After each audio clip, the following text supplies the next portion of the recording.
আমি কখনোই চিন্তা করতে পারিনি যে কচুক্ষেতের উল্টো দিকে কচুক্ষেত বাজারের ঠিক উল্টো দিকে একটা 3 কোণা পার্ক আছে। পার্কের এখানেই বসে আছি।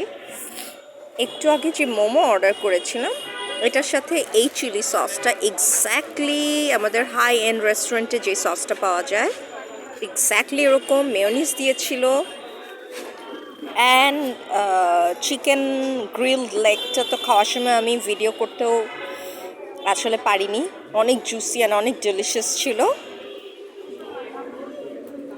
তো মোমোর কথা আমি খুবই সারপ্রাইজ, মোমো অ্যান্ড খাবারের কোয়ালিটিতে দুটোই যথেষ্ট ফ্রেশ, হয়তো বা বাজার ঠিক উল্টো দিকে এজন্য। তাছাড়া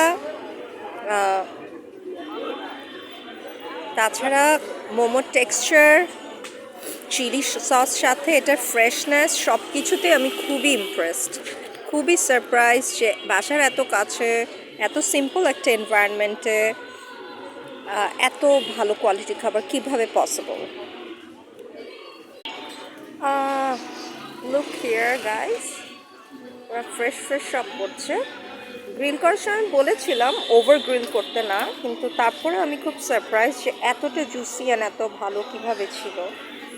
এই যে কচুক্ষেত বাজারের ঠিক উল্টো দিকে 3 কোণা পার্কের ভেতরে ক্যান্টনমেন্ট স্বাধীনতা পার্ক, আই গেস এটার নাম, yes not guess, I am sure.